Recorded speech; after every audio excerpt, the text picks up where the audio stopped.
envy y'all, man.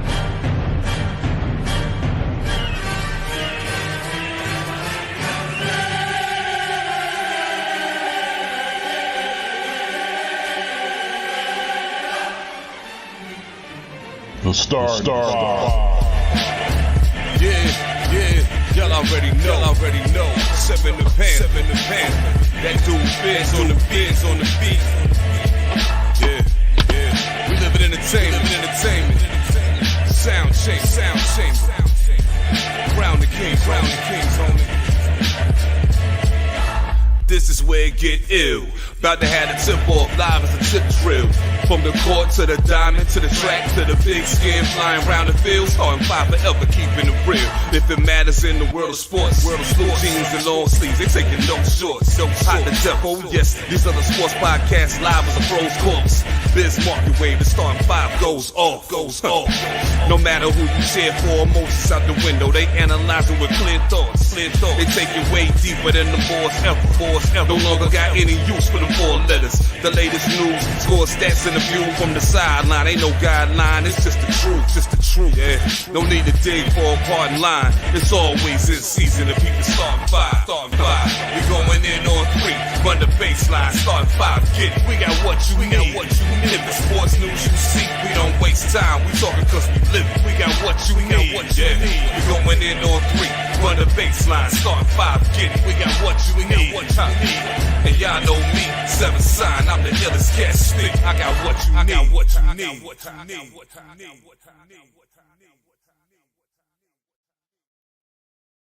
On this fine, fake, sophisticated Monday night, I am your boy, Danielle Dinkins, as called today, aka the mayor, that DJ that pays 5, your mom's favorite fat guy from deepest, darkest Africa.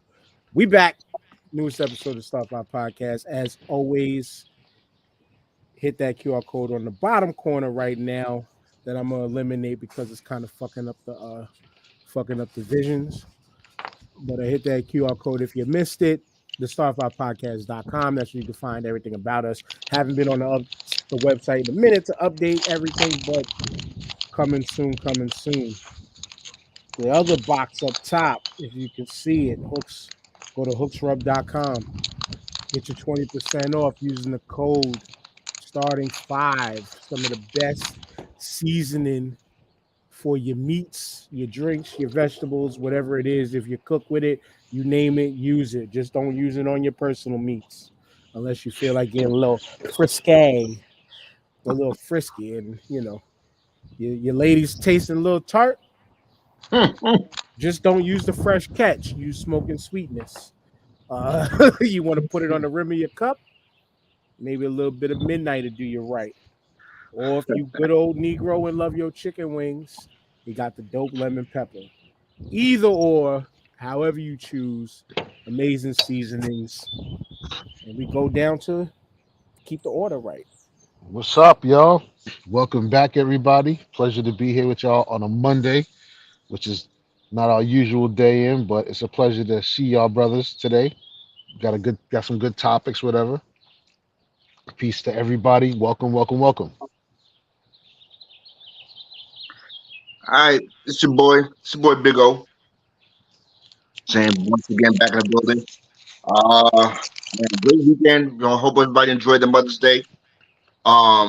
Shout out to the mothers. Shout out to the mothers, man, that actually do their job and raising great kids, great adults, whatever you want to call it. This is not a shout out to the ones that are mothers by default. All right. Shout out to the real mothers. Great show. We're gonna have a great show today. We're gonna talk about everything we're gonna talk about. I'm not gonna play spoiler this week. Dan, I'm not gonna play spoiler. But we're gonna talk about everything. We're gonna talk about everything we're gonna talk about. All right. So I'm gonna let Dan lead it. Shout outs to the homies in the comments already. Tyrone talk about Ayo person meets. And the homie Lou from the BX said, all my Knicks gears in mothballs till October. Fuck that. See, I feel you, Lou, because I know how passionate you get.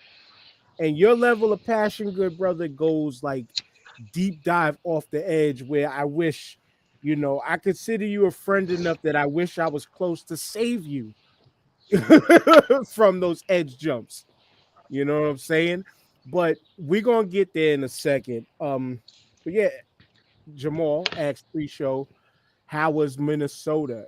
I could definitely say number one, it wasn't cold like Minnesota, as Lil Yachty said. It wasn't. It was freaking 70 degrees both days we were out there, but Wow. Beautiful. gray, but Beautiful. gray.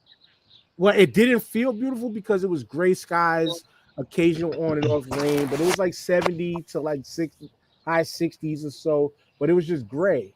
But the area we were in, first and foremost, shouts out to my nephew, Noel Quinones, on the graduation from McAllister College. That damn ceremony was fucking long as hell. Them chairs was hurting, but whatever. My man did it, aka that's our first child. Yeah, but that's our first child, and we had to go represent. We had to fill in for family who couldn't make it because his mom couldn't make it, but for good reason. His stepdad came, his dad came, we showed up because, like I said, that's our first child. Like when we first started dating, which this year it makes 20 years together. That was our tag along. That was our rider because mom was either hanging out or working or whatever, the case may be. So we was always around, you know what I'm saying? Shouts out to my daughter, the real Danielle Dinkins. Shouts out to the guy who called me Danielle today, but the real Danielle Dinkins waving in the back. But yeah, back to our nephew. Yeah, it was good ceremony. We was kind of hanging out at the apartment that he was renting, which him and like seven other students rented a house. So it was literally like it wasn't full flop house vibes or like beer cans and stuff like that all over the place. Like they kept it clean, or they cleaned up before we came because they was also on their way out. But nonetheless, it was a good time out there. It was cool. There really ain't shit to do. We did go downtown Minneapolis where I got to see my boy Jason. Shouts out to my boy Jason James, who lives out there from out here, but lives out there. Trini boy in a cold ass state, but whatever. We was downtown, and funny, like where we were at, you hit one corner, you seen the Twin Stadium was right next to the Target Center where the Timberwolves play. And then when you go maybe a half mile down the block, which we had to get back to drop everybody off, it was where the Vikings play. And the shit looked dope. And then Alliance, or as my man Jason said, they call it Allianz Stadium, is where the pro soccer team plays. And that's only another less than half a mile from that. Like, so it was literally like, Twin Cities felt like how you could get around Philly with traffic is flowing in 25 minutes. From any part of Philly, you can go from point to point, from west to fucking north to center city to south, 25 minutes. That's kind of how it felt getting from St. Paul to Minneapolis and bouncing around like 15 to 20, 25 minutes. And it was cool. As I do everywhere I'm going around and hanging out and all that, I look at it as can I live here? Because I'm close to retirement. So I'm always looking, can I live here? It was nice, but because I know how freaking cold it gets up north, Yeah. I don't want to go cold. So I have a question. So I always ask this question, whenever someone goes, different parts of the country, because I've come to realize that a lot of stadiums, you'll find a lot of stadiums in lower class areas. My nephew could probably tell it better, but to me, visually, it didn't look as such. Okay. It looked like I said, where the Twins and the Timberwolves played, it was literally in like the downtown city like area. Okay. So like the garden. Yeah, that's kind of how it felt. Okay. Kind of how it felt. It was like middle of the city. That the way that is, and I didn't walk that way because it was raining. Right. Like when we got out of the restaurants, which again, shouts out to my nephew and his girlfriend, who they both graduated. They decided to be balling. They was listening to Fat Pat, wanna be a baller, and they were shot callers, no 20-inch blades on Impalas, but they decided to pay for dinner for all of us for coming out at Fogo Ooh, de was it Fogo de ooh, Chao. It's ooh, at called. Fogo. Ooh, ooh, Oh wow. It's like, ooh, the Brazilian ooh. Yes, steakhouse sir. joint. Oh wow. Okay. It's Yeah, that so bill that I'm talking about. exactly. I'm not. My wife told me the number. I ain't gonna say it, but shouts out to my nephew and his girlfriend, and thank you for dinner once again. No, good on them. When we get together down in the VA to see my pops, when we get all the brothers and sisters together, you know what my pops does? We go to Golden Corral, fam. uh yeah, not golden corral is done for. Like that man, listen. First time I ever went there was Houston, which fucked up.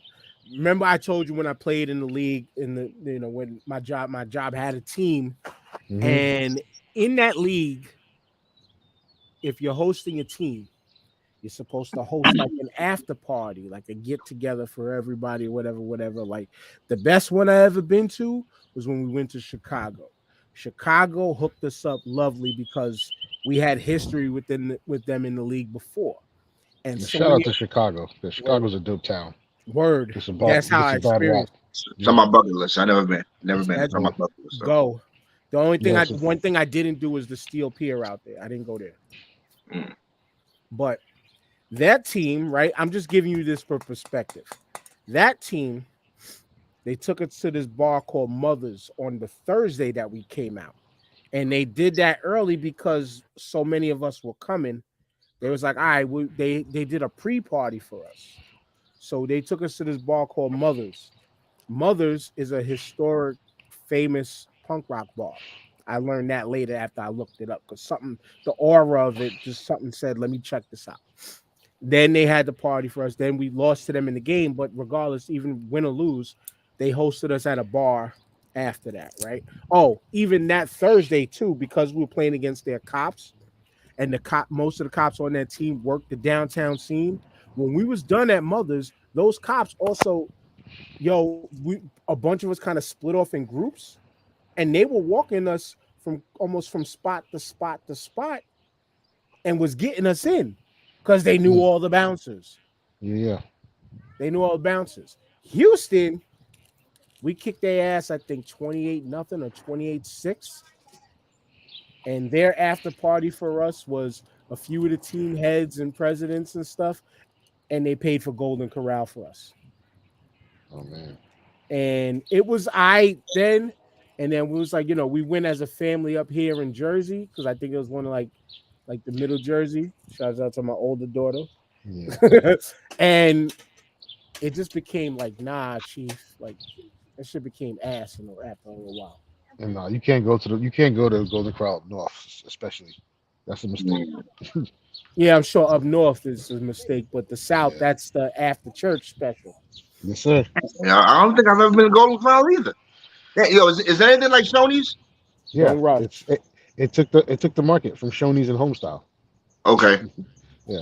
Yeah, it is. It's more It's a little hometown better though. buffet. I Yeah. never had Hmm. Shoney's, but it is hometown buffet, but not as hometown buffet was quality compared to Golden Corral. Like And Corral never used to be like that. Like Corral, especially if you time it, you go there from when they're going either from breakfast to lunch, and you get the both, or you freshest go of from fresh. lunch to dinner. Yeah. Mm. And it used to be slamming. The chicken and the fried fish was out incredible, but Well, you yo, say somewhere else. I plan on going back down to DC to the African American Museum again. I want to Yes, hit sir. the block party they're gonna have down there, the hip hop block party on the I'm going to 12th that, of bro. August. Yeah, I'm going to that. Oh, you going to? Yeah, yes, sir. Yeah, we definitely gonna link up then. Yeah. Yeah, so I'm definitely gonna try hit up a Golden Corral when I'm down there. I knew nothing about that thing, but it's all good. New work, Oh, bro, new you work gotta go, schedule. man. Yo, that's we Yeah, could do a whole nother show on African American Museum. 100%. Yeah, Yeah, yeah, that's yeah. ridiculous.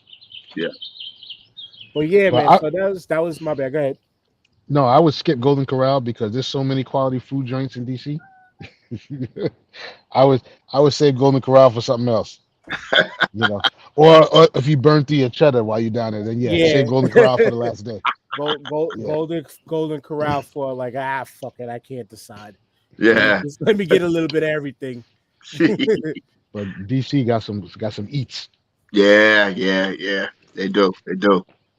Had my first bit of oysters down in DC area, man. The oysters, No Yeah, fun. oysters. oysters. That's what the cab driver was telling me. So y'all like oysters? Wait, Oysters. the fuck is that? So, that sounds like an Oysters. infection. But whatever.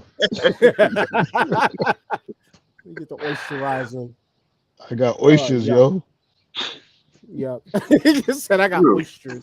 That definitely sounds like some Oysters. old people fucking ailment. Yo. I Oh, got yo, keep that shit over there. it's a starter kit with chlamydia. Chlamydia and oysters. So you got oysters? Oh man. Man, I'm gonna have to put your name on your cup, boy. Right.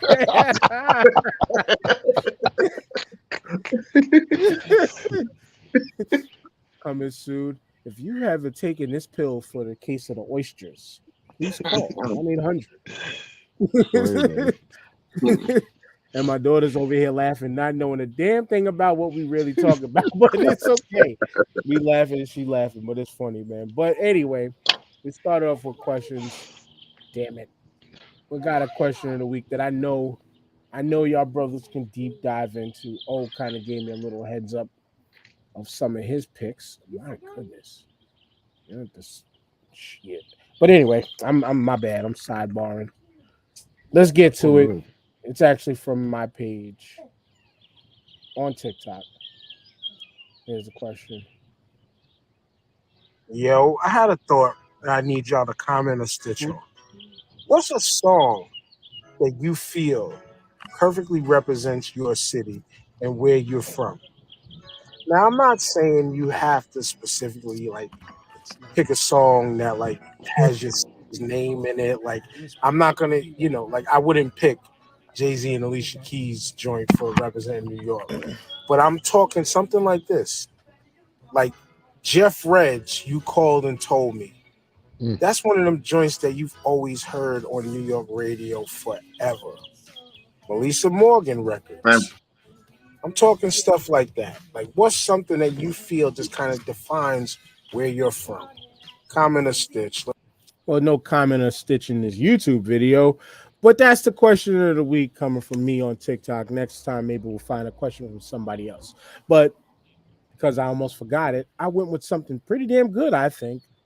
So I asked y'all because I kind of named some of them, and as you heard in the background, that Jeff Red is like synonymous with New York radio. Mm-hmm. You know what I'm saying?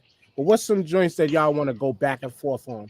And Damn. And keep it like this, because like I said, I didn't want to mention Jay-Z and Alicia Keys, New York. You know what I'm saying? Because that's just, it's obvious. It's in the title.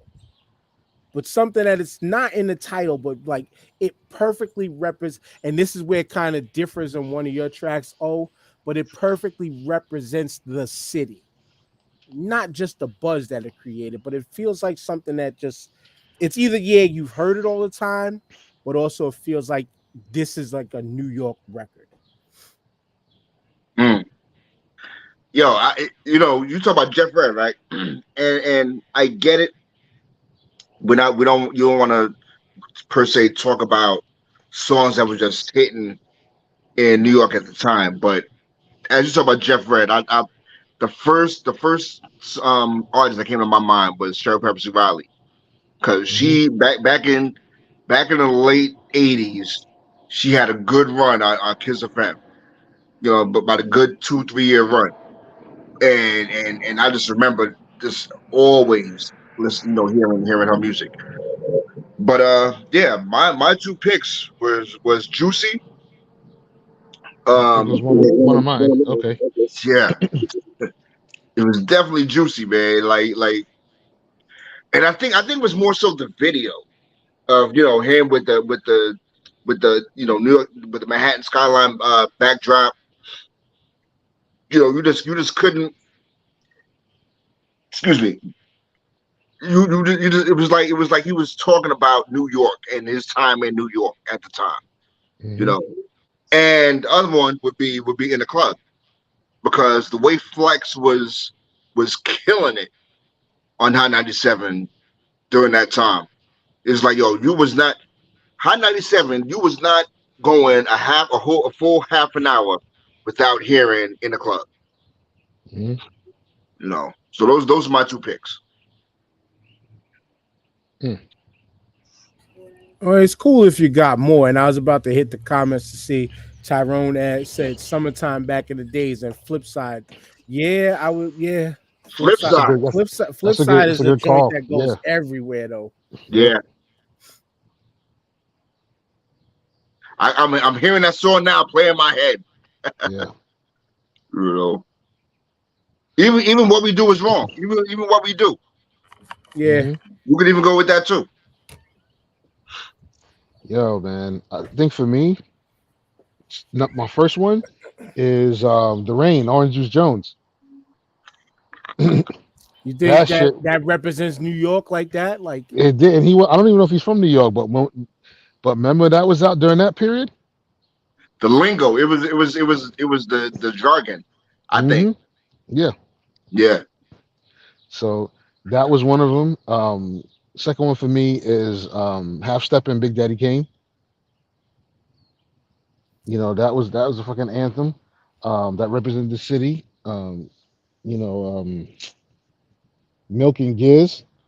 Their joint. audio yeah, Yeah, top yeah, billing? Yeah. yes, sir. yeah, Um, there's a few of them. Um, oh, and Mass Appeal, Gangstar. Oh yeah, yeah, yeah, yeah, Yeah, yeah. yeah, yeah. So And what then about the show? oh yeah. yeah, the show. All right, I mean, that was a New York record. Like it was always on the radio type New York record, but that felt like a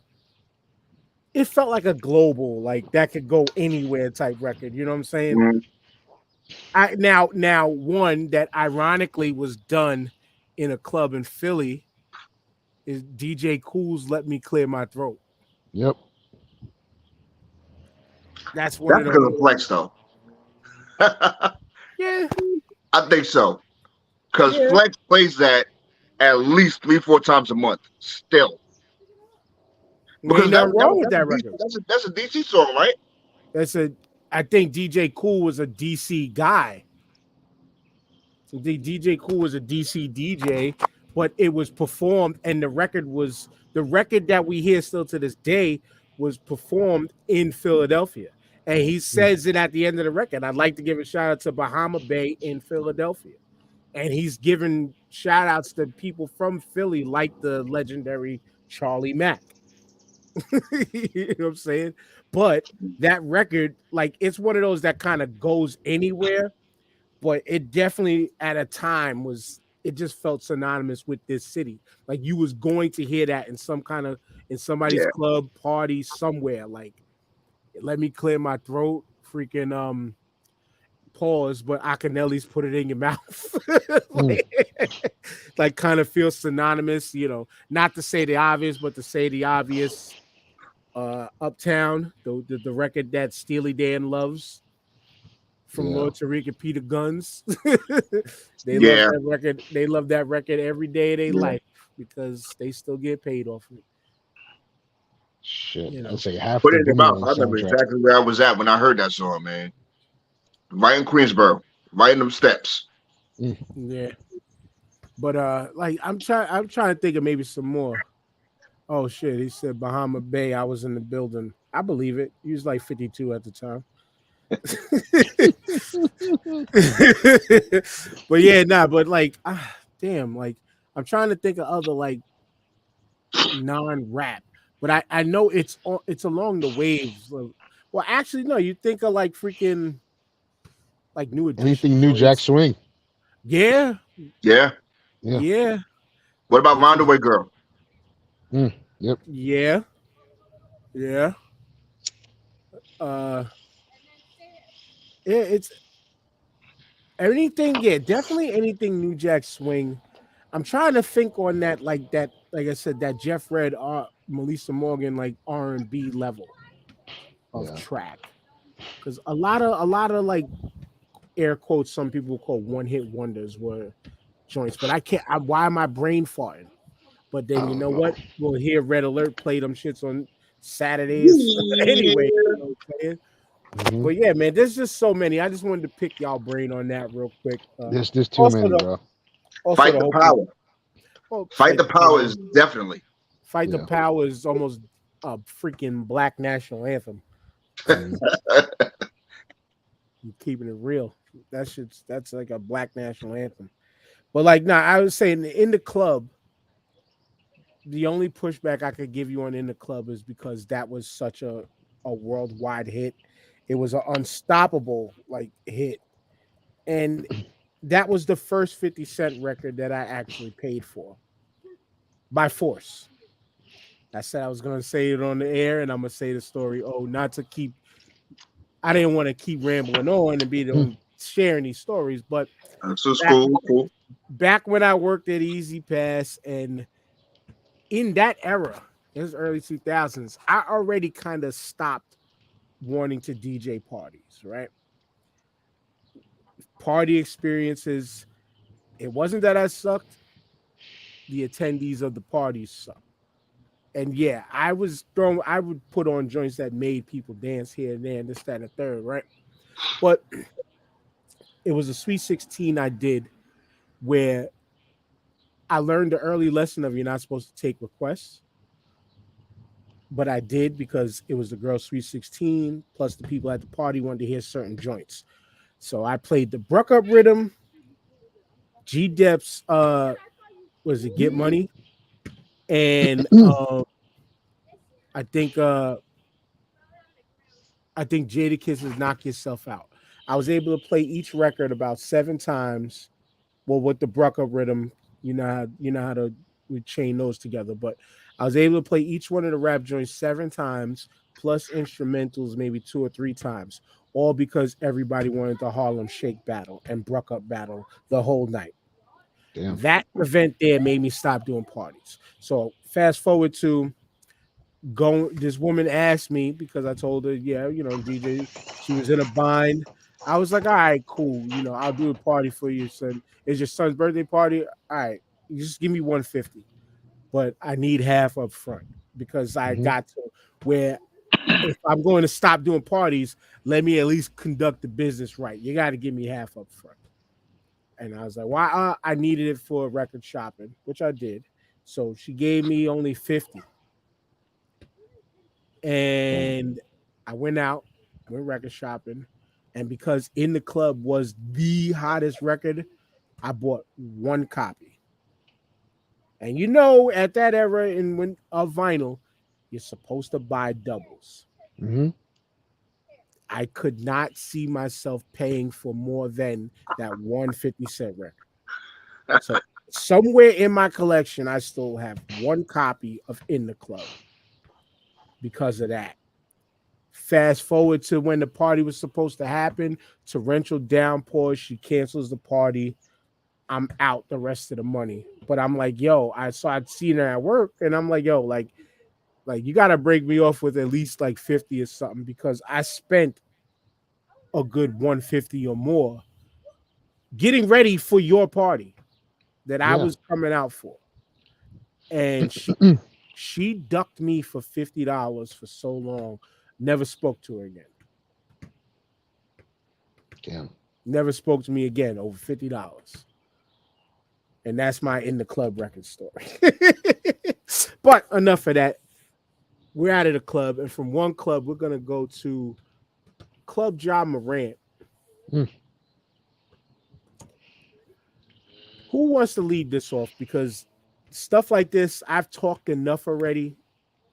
Who wants to lead off why John Morant is in the news again? Oh boy. I was hoping that was an old video, honestly. Just for I was hoping for him that just was something old. Jamal, Jamal, before you go any further, Yes, sir. I think everyone woke up in the morning saying to themselves, "Why are they still showing this shit?" Mhm. Yeah, and I'm Yeah, like, all right, but fam, continue, please continue. like family, like what what is the deal? What is I'm at a I'm lost because I don't know what would make somebody do that. After you already got tagged for it once, why you would do it again? Like, why you can't leave your joint at home? Why you still hanging with these? Why you got to flash over the screen? Why does everything have to go on social media? And I understand, like, we're different generations, so maybe our first instinct isn't to throw stuff on social media, but like, yo, man, it's like, where's his dad, man? Where's T? Instead of beefing on the sidelines, you know what I mean? On the side, at the side, the side of the court, Should be yo, beefing with man, his be son. be his father, man. Sit him down and whatever, because that's, It's whew, another, it's another one of them records that could be tied to New York. Be a father to your child. NOG and the Bulldogs out of man, Boston, out of Roxbury, you ain't Massachusetts. lying. And I'm just trying to figure out like what is going on with fam that he can't stop flashing his shit. Like, but I don't know. I'll, But I'll here's the put, thing to that though, Jamal, go ahead. because this is in no degree am I condoning anything that this kid did. This is showing a level of young ignorance Hmm. easily. But to shoot him like a quarter's worth of bail, like literally 25 cent worth of bail. Stephen A. Smith today made a great point.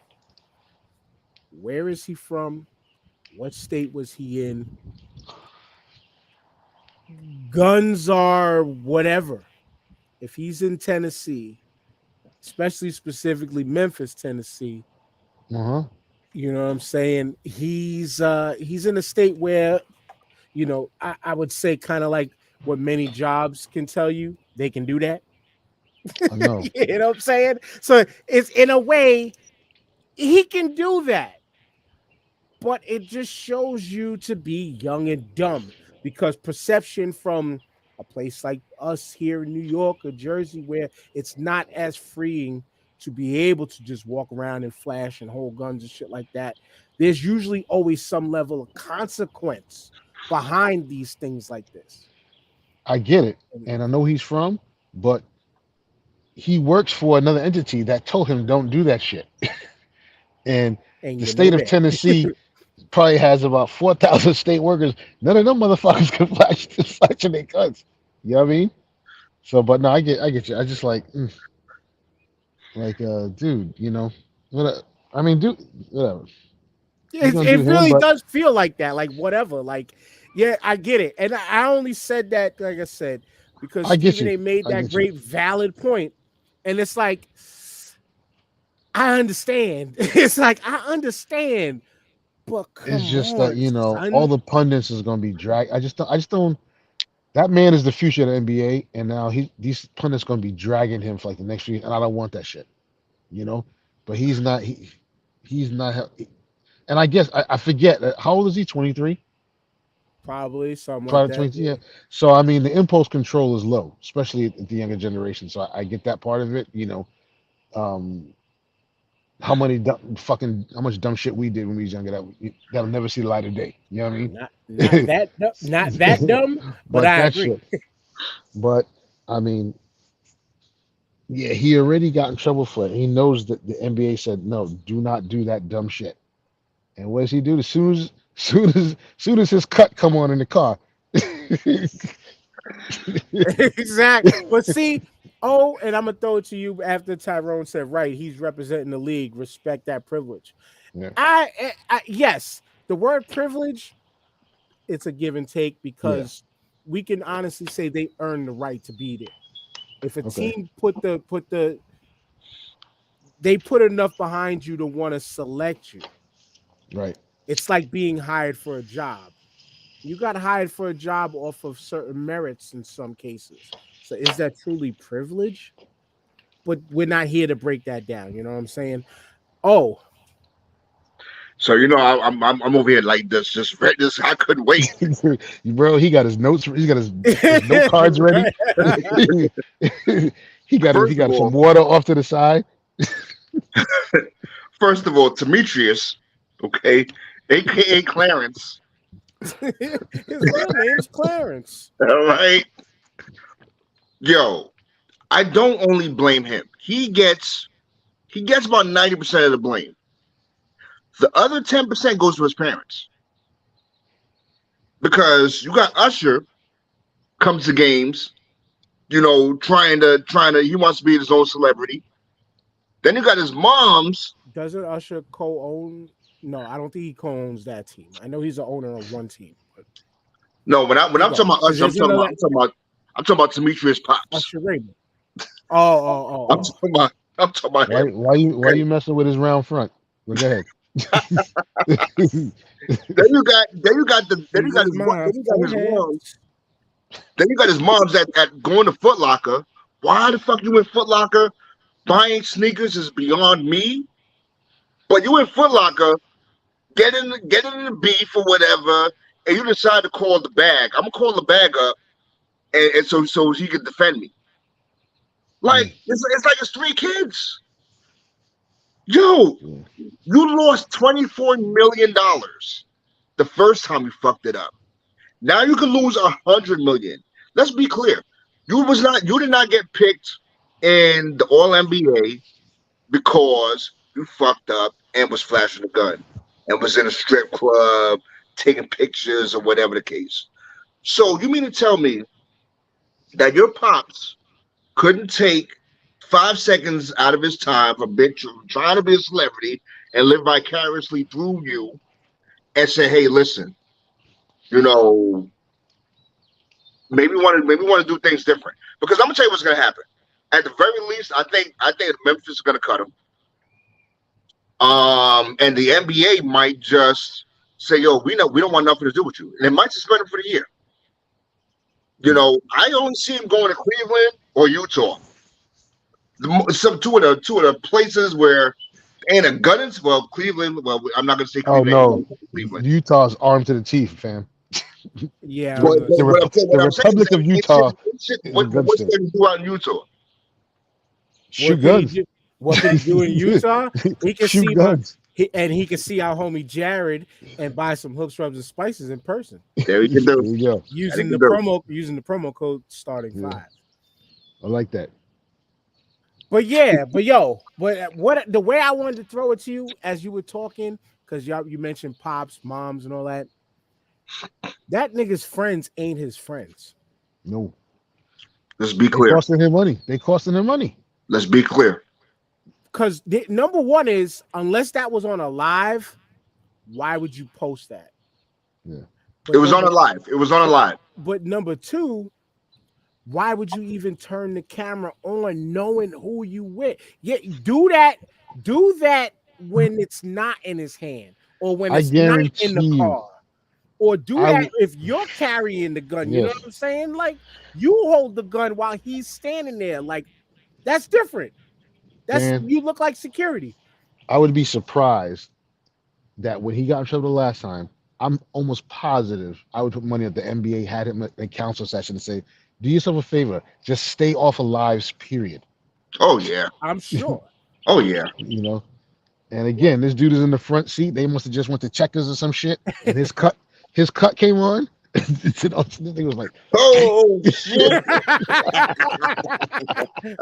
I don't even think he was holding it right because it looked like he was like, I'm saying, but if you saw his man's show pointed to John Morant. I guess he saw the gun. It was like, oh shit, but it was too late. Yeah.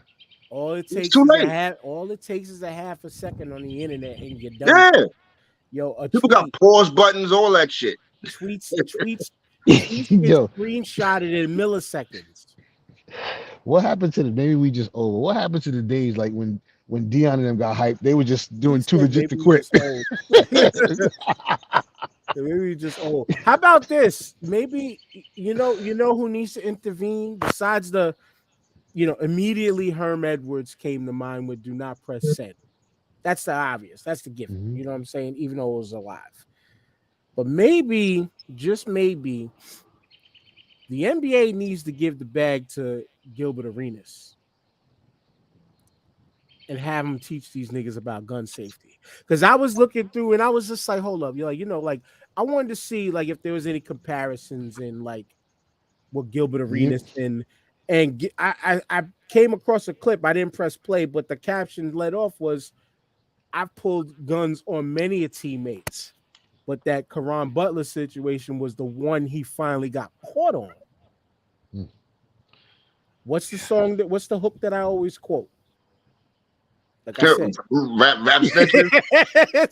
I told you this shit is once a week at least, at least. Self But snitching. but Okay.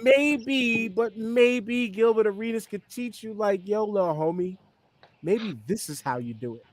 But there also wasn't as many, or if any, cell phone cameras in Gilbert Arenas' time. So Yeah. that story was word of mouth, but still got him in trouble. Mhm. You know what I'm Well, you saying? can't be pulling guns on teammates, man. It ain't it ain't gonna stay quiet for long, bro. Can't- I don't even think I'll pulling ever do guns on that. I don't people. think I ever Yeah. do that. I'm saying Nas, what did it say? Nas pulled automatic guns on nuns, and we haven't seen that to this day. Mhm.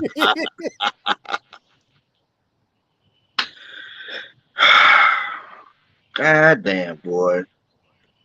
This dude playing in Guangdong by tomorrow. You say what I don't know, military man. military calling Big O talking about what you talking about them pistols for? Didn't you issue yours back in? But I Yeah. don't know what's gonna take for him to stop. I don't know. Whatever. Sitting down a year. Yeah, Hmm. and that's the thing now is that these pundits, and I guess we're doing the same shit, but they're gonna talk about it and they going in on him. And I remember Yeah. everybody jumped over Shannon Sharp when Shannon Sharp was talking about it, the first one.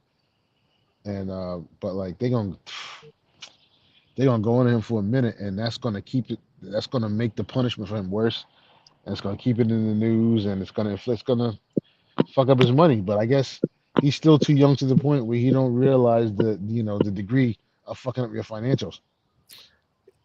There's a 30 for 30 called broke for a reason.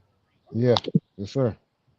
So you're young now, but you realize, damn, how did I fuck up that much money? So did I hear this right? If he gets in trouble again, he's ineligible for a max contract, I would some hope shit so. like that. I don't know, but hey, once again, you rap snitch can itch all over yourself. You get Uh, what you get. You You get get what you what you get. get. You get what you I hope get. that's not the truth. But yeah, it's like there's a lot of folks he can learn from. he to chill with about wilding out. I mean, somebody call Adrian Broner and have him talk to this kid Oh, that's No, no, no. no. You want worse to happen. And like you said, about billions. Damn. you said him and talking about chilling with certain people, whatever. Tyrone said, I'd tell my boy after the first time, don't even get on a That's live at exactly what I was all. saying. Yeah, Exactly what I was saying. Yeah. that's Yep. yeah. Yeah. He Just said fuck the live shit. That's not for you, fam.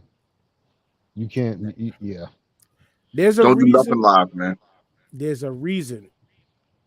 There's a reason why the biggest stars in sports they don't do that shit. Most of their postings of stuff is well crafted. And you know what? I get it. You're a young millionaire, rich kid. I can't call you entitled because you earned your spot to make it to get those millions.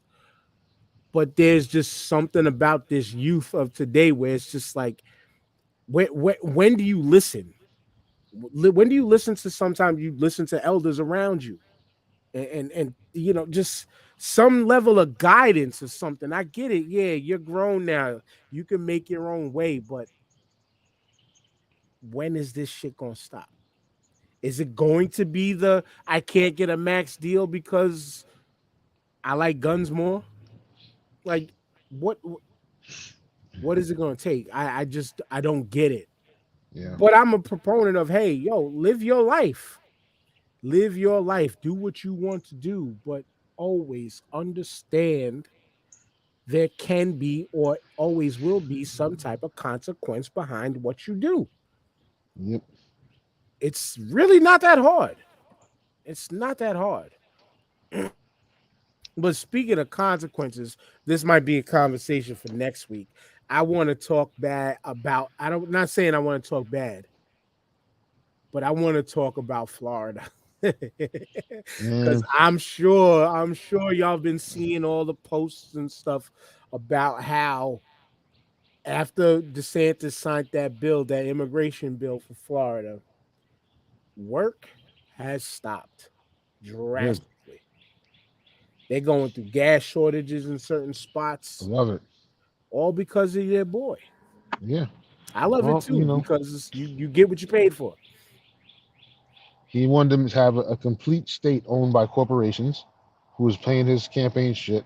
So BlackRock and all them other companies is buying up all the real estate and all the defaults and all that shit. They're buying it up. And people gonna be paying, $12 for cereal, $30 for grapes and oranges and shit. Okay, enjoy. You can have that. Hmm. Okay, go ahead. You think they're taking your jobs? These people is taking your jobs. So okay, you fucking pick oranges in Florida in August. This is one of the best TikToks I watched today, where a woman was just like, she's just like, okay, this is what you asked for. You wanted your jobs back. Here you There you go, go. Florida. Here Enjoy. you go. But we'll dive into that a little bit later. Not today, but another time. But oh, you had a question that you wanted to talk about while we still sticking to basketball. Oh shit. Refresh my memory, please. Okay, well, to help you out, it was about coaches and coaching, and Yes. why are some quote unquote high profile coaches a consistent? It's now becoming a trend that they're losing jobs. And the hot name of the day in recent times, because of the main topic of tonight, Doc Rivers. He hasn't lost his job yet, but if he does, it's in a way I understand. It wouldn't be fair, but I understand. But continue. Oh, Right. So the question I had was, why is that the case? First, it was Nick Nurse, Hmm. then Budenholzer, Yep. then this past weekend, Monty Williams, and now we know that Doc Rivers, because of his track record, he's on the hot seat. Which is So trash, why is actually. it? But go ahead. Sorry. No, which is unfortunate. But go ahead. Yeah. So why is it? Why is that the case? You know. Um, it's because you don't have to be competent anymore to be a GM in sports, and now coaches can take the fall for bad GM who don't give them the tools to win. I get it with Doc Rivers, right? But something has to be said for the Sixers. They've been second round Sixers consistently with that group of players. You know what I mean? So I don't. I wouldn't necessarily blame Doc Rivers for this because they paid a lot for old James Harden. James Harden shows up once every 3 games. Who knew Embiid was going to lay an egg like that? You know what I mean? And the most important game of the series is when they played their worst game. They're bad under pressure. So I wouldn't put this on Doc Rivers. The Sixers need a different assortment of players, right? Um, Nick Nurse and Budenholzer, those teams that they won with, those chips were built to win now. You know what I mean? And not not to be dominant for a long time. So that's in my opinion, those guys are unfortunate casualties. The most shameful is what they did is Monty Williams. That is the most shameful. They leveraged the future.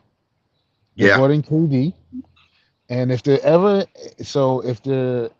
was ever a case to prove that KD is an offensive assassin and that's it, he is not LeBron. He cannot get. You've seen it there, right? What happened? Chris Paul was unavailable again. You know what the best ability is, right? Hmm. Um, I don't know what happened to DeAndre Ayton, and but does Phoenix have anybody past their starting five? I don't even know that squad Nobody. anymore. So Nobody. you gonna They're fire that depleted. coach? That's his fault. Well, So I mean, it's wrong, but these GMs keep their jobs. These GMs put together these teams and then ask these coaches not to be coaches, but to be fucking sorcerers. You know what I mean? Like Tyrone said, he said if the team feels like they have championship talent, then it's the coach. It's the coaching. That's how they think. And it's sad that yeah, that's how they think. It's they just automatically think it's the coaching. But sometimes some of these quote unquote championship caliber athletes, they display themselves in ways where it looks like they're uncoachable. When they And that's just fold, one little they're not aspect. available. They Yeah. hurt. They're not available. I mean, at this point, Chris Paul is one of the greatest point guards ever played the game. Chris Paul cannot stay healthy. And he's how many times has a Chris Paul injury cost a team of his that people thought was championship caliber? Yo, isn't he 36, 37 years old? I think he's 38 something. He's done. Yeah. He's a tin man. You know what I mean? He's Yeah. done. You know, I think KD. Budenholzer, and I feel bad for Budenholzer because yo, the one of the nights, I don't know if it was game four, Yeah, game 5, he lost his brother to a car accident. Or yeah, game 6, sorry. Yeah, he lost his brother to a car accident. yeah. And he had to perform the next night. Like like real life shit happens, and it's unfortunate, man. I feel horrible for him. Right. I And you do. know what? I've always say like at what point do you blame the athlete? Yeah, I get it. You're paying them the millions to perform for you. But at what point, like, let's think about it like this. I've kind of always said this. You can take it how you want it, people out there. Basketball to me is one of them sports that if you know how to play the game, it takes the least bit of coaching. It's a Other player's than game. Yeah, other than the development of a player, once you get yourself to that plateau into your adulthood, unless you're like a LeBron James where you're constantly watching tape, you're constantly studying other people's mannerisms and movements and things like that to know how exactly to play the game, like a Kobe, LeBron, Kobe. Like those are the two guys that I can say the best studied other people's tendencies the most. A coach can just add that in and then maybe point out things that when watching on tape, you're too busy in the head of the game, in your head's in the game, and then they could just say, okay, look for this, that, and the third. Play and do this set, this, that, and the third. Sets a point guard that is a solid point guard could run without a coaching need. I You was know what gonna I'm say how saying? many how many how many set plays does a coach run in the game as opposed to football? right. Especially in today's NBA. Yeah, everything is free flowing. And right. And so just like understanding like just that little portion. It's like, yo, like basketball, in my opinion, is one of the few sports that doesn't fully need a coach. So at what point do you put the emphasis on, nah, you, the player, is the one fucking up? You, the player, we need to cut. But it goes back to NBA is guaranteed money. So it's always easier for the fall guy to be the coach. It's the coaching. It's the coach didn't put this player in at this time. You know, it's the adjustment making. That's always to blame over you feel you made the right adjustment in personnel. I had to mute you, Jamal. But you it's like you made the right adjustment personnel wise, right? But you also making that adjustment with trust that the player is going to follow through and execute. When said players don't follow through and execute, how is that the coach's problem? Right, The coach don't shoot the ball for you. right. The coach tells you what play to run the play, execute, and okay, if the shit don't work, then that's on me. But if you go off and do your own fucking thing, then how is that on me? I get what you're saying. Right, but I mean, it's like how I always say from what I was taught back in the day. Football coaches, they write playbooks. A football coach has a certain playbook where every single play in that book, and Jamal, you can co-sign this. Yep. Every single play in that book is designed to work. Hmm. The player is supposed to go out and execute, Execute. Yeah. plain and simple. So if the player Uh, doesn't execute and the bench doesn't execute, but the coach is trying to put the right lineups and matching talent together out there, and the talent doesn't execute, why is the coach responsible for the player not putting the ball through the hoop? Right. I'm putting you in position to win. And I would assume that the same thing goes with a basketball coach. Any set design play is supposed to work. It's up to the other team's defense to play chess back and defend it. If they defended it well, you're lost for the time. But you could run the same play again and it could work. right. But it's up to the players to execute it, Jamal. Why is the coach? I want to say, why is the coach always the fall guy? But I can answer Like that in my head. But go ahead. it's a combination. It's situational. Sometimes it is the coach, and I can't. I'm not going to take it away and say it's the player's fault. But a lot of times nobody ever looks at the GM for the teams they put together. Um, you may see a starting five or something and see some stars, but maybe that team has a shitty bench. They got nobody, to relieve those guys. That's on the GM. You know what I mean? The coach can only coach so far, basketball, and develop players so much. It's the coach's job to get people ready, to get your team ready, and try and find ways to motivate guys. I will, I'll say that all day. You're gonna hear me again today. You heard me complain about Tibbs getting and Julius Randle. So, but a lot of times, man, it's like the coach becomes the fall guy for players not living up to potential and not living up to their check and bad GMs. And Okay, we've seen a so lot of it. Go ahead. Oh, but the key word I just wanted to put emphasis on is you said Mhm. they're not living up to their check. Yeah. That that's I that's was that's a word right there. I was going to say that a lot of these players are not okay. Is the coach's job to motivate each and every player. TJ, what up? What up? What up? What up? What's up, TJ? All right. What's up, fellas? Coming through big face TJ today. What's up? It is the coach's job to motivate each and every player, right? Yes, sir. Besides X's and O's, um, it is their job to motivate their player, and I think that for whatever reason, and as much as I hear about Monty Williams, I heard today that Wilbon was talking about he was following Monty Williams since DC, since high school. He was like, yo, everybody loved him. He's a great guy. He's beloved. For some reason, him and Aiton did not get along.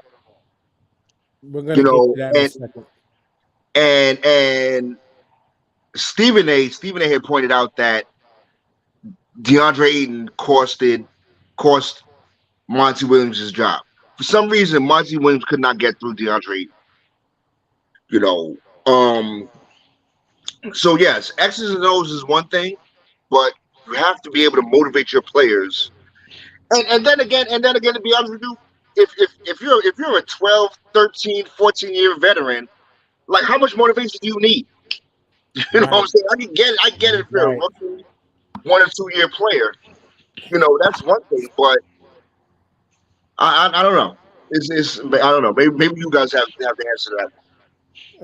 Before you roll, TJ, I wanted to add on that, and we're gonna address this comment here, but that's where I get you on as far as the coaching, because again, yeah, I mentioned what I mentioned about X's and O's, but it does, yeah, motivate it. Like at the pro level, you got to try to get that extra past the check. That's why I said what Jamal just said is big, is a big word, because you got to get the people motivated past I'm getting paid. And that's the difficulty in a professional coach. You got to get them motivated past I'm getting paid. You know what I'm saying? And this kind of speaks to what Tyrone is mentioning when he says, so when is it the coach's fault? Because Phil Jackson took over. Let me click that back. Because Phil Jackson took over for Del Harris and Rambis and took those Lakers to the titles without replacing the core players. This where it goes back to the quote unquote X's and O's and having that extra little something to make them believe in the system. And you want to know Motivating what a players. you want to know what a Phil Jackson had to motivate players, especially at that time with Kobe Bryant, the man who mirrored who Phil Jackson was the head coach of in the Chicago Bulls. Phil Jackson was able to walk in there like, look at my fingers. I got 6 of them things from coaching. And I coached the person that y'all call the GOAT. At the time, yeah. Here's all the motivation I need. You want this same thing? This is what you are going to do. And then from there, you make them buy in and believe in your system. And then it goes back to what I mentioned. And then TJ, you can have at this if you kind of caught on where we're talking. We're talking about why is some of these big name coaches getting fired and why is it always the coach? But it goes back to what I mentioned before. It goes to them X's and O's. You have the playbook that is designed to not fail. You make these people believe in said playbook that is designed to not fail and make sure that they execute. That's why let's keep it real. You see basketball coaches just running up and walking up and down the court, just either yelling at their players or some cases directing people to be in the right positions when they don't see something right. But for the most part, they got the best courtside seat in the game with the option of yelling at referees. Let's keep it real. You know what I'm saying? But TJ, welcome. So, thank you. Good to see y'all, fellas. Sorry I was late. So what's up? New Jersey That's all Transit. good. I'm not going to go into it. So, yes, coaches have a playbook, and for the most part in the regular season, if you got a well-oiled machine, it's going to work. But it's about making adjustments on the fly, and a lot of these guys are going to ride till the wheels fall off for what got them there, and they're going to be hard and fast on it. And if that's the way they're going to go out, they're going to go out on their terms instead of trying to make adjustments. The players see it. They know what adjustments need to be made, but the coach is still saying, hey, we're going to run it this way, and this is the way we're running it, or you're not playing. Period. That's why Tibbs need So, to count his fucking days. That's why. He need to count his well, days. first of all, if first of all, Tibbs, Spoelstra did to Tibbs what Tibbs did to Bickerstaff in the first round. He outcoached the shit out of him. And Bickerstaff was his first time to the dance. He really didn't have that experience. His kids didn't really have that experience. They didn't have the dogs to go in there and get the job done outside of Spider-Man, who had been there previously 2 times. Pause on a word you Spoelstra is said, one of the though. top 5 coaches. Pause on a word you just said, though. Talking in What's that? basketball. You said this, you said he out-coached the shit out of him. Out-coached how? Right. Like, in what ways is one He basketball made coach? he made So, he made so, he made different adjustments. I so mean, because it's still. I mean, it's Bickerstaff not to couldn't what figure people. out how to keep Mitchell Robinson and Hartenstein off the boards.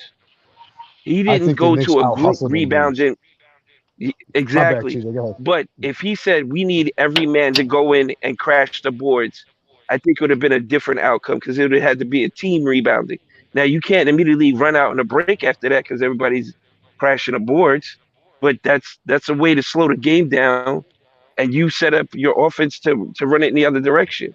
And Whatever so, action is an equal and opposite reaction to counter it. But if you can't see it or make that adjustment, you're doomed to fail.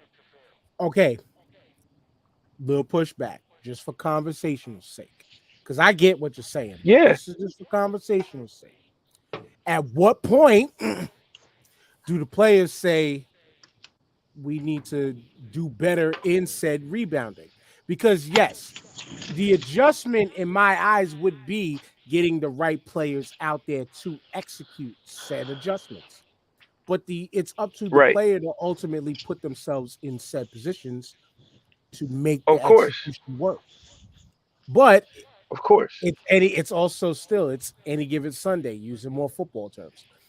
You can have the right bigs in the and have them thinking to be in the right spots all the time, but you can get beat at any time, no matter what. But here's the Because yo, difference with that. elephant. I'm sorry. Hold I'm on, sorry. hold on. Elephant in the room. Jared Allen is better than Mitchell Robinson. But In some here's the thing. aspects. You're playing a team at least 4 times, 5 times, right? Mhm. The shit is Mhm. blatantly there on tape. These guys see this shit every day. This is what your man is doing. This is what I'm telling you to counter it. It's not going to work exactly how I said it's going to counter. You're in the game. I can't fucking do it for you. You have to use some of your brain and figure some of this shit out. I can't hold your hand, bro. And that's the point. That's the only point I'm trying to make is That's what he at said. what at what fucking point do we start saying you player, Mr. $52 million this season? Like there has to be Or Dan, this is or where those Dan, guaranteed contracts kind of hurt the coach because what or movement can you do? or the dude is just super fucking talented, and your team don't match up. It don't matter Yeah, what you do. that's yes, yes, You yes. just getting out talented all across the board. You just could put in a great effort and hope to keep it close, and you might get lucky in a game here or two. That's it. You can just pray for the best, and sometimes that's what the case is. It ain't on the coach, it ain't on the management, it ain't on front office. It's just what you got is what you got, and you tried to make the best of it. That's But TJ, you could that's I have a question for you though, right? yeah, And we're both gonna put on our Mr. Honesty. We're both gonna put on our honesty hats right now, right? Player to a yeah. player on paper. Should New York Knicks have beaten the Cleveland Cavaliers? If you look at on paper, Yes. you think so? You know why I say Yes, yes? because Yeah. It just if you look at the track record, we dominated that team the entire year. It was a matchup problem, which is why I always says it might have been the players more than the coach in that situation. We played on, them well all season, and for some reason on they paper, just yeah. go ahead. Go ahead, TJ. On paper, our bench matches up way better than theirs, and that's Hmm. a huge disparity Okay, yeah, because that you part. guys That part, yes. you can't Yes. play your starters 48 minutes. You know what I'm saying? Right. So Hmm. eventually that's going to fail. It's going to fail. So yeah, on paper, it might look sexy because you got Sexton and Spider, you got That's Allen and you got Mobley. Garland. Yeah, Garland. I'm my bad, Garland. And yes, on paper, that's a sexy ass team. That is a sexy ass team. But also on paper, who's replacing those guys when they come off the bench when they got to sit? Right, Who's right. you can't stagger them. And it's the regular season, so you're not going to be putting that much effort. You're gonna try to get your wins here and there, but on a regular season night in the middle of February, you just like what, fuck it, we ain't we ain't we Listen, ain't going that hard tonight. your on paper comment made me remember the mid 2000s, roughly around the 2009s to 2010s. Remember on paper the dream team that the Yes, media called the dream yes, team, where we looked yes. like world beaters on paper, but the talent didn't match the paperwork. And what Same thing with the happened? Lakers with Gary Payton, Rick Fox, Karl Yeah. Malone, Karl Karl Malone, Malone. Kobe. the talent didn't match the paperwork. Hmm. But Hmm. in those cases, the talent was then gotten rid of. But also, you can also play into factors of, but their contracts allowed them to be pushed off to the side and eliminated. So it's the whole conversation in a way, especially to me from my point of view. Y'all can have totally different ones, like TJ added in its adjustments and things like that. But the money, to me, gets in the way of coaching and why the coach is always the fall guy. When, like Jamal mentioned, these GMs don't get touched, and they built the team. You know what I'm saying? So at what point, Jamal, maybe the instead of some, like, again, we're gonna talk because we're gonna go into the Sixers stuff in a second, but Doc Rivers, his name shouldn't be mentioned in any level of firing when you look at that man's track record. This But is Dan, this is what the Sixers are, is generational before him. This is What like about the Clippers? What about the Clippers then? this man's Game 7 record is horrible. it is. But It's also too, horrible. we're looking at where he's at. And the teams that he did coach post championship, I mean, he's still winning there as a championship head coach. He You know what I'm can't get saying? out of the second round though. He did, but I mean, he's had monster talent though. He had monster talent. Which Those again Clippers rolls teams.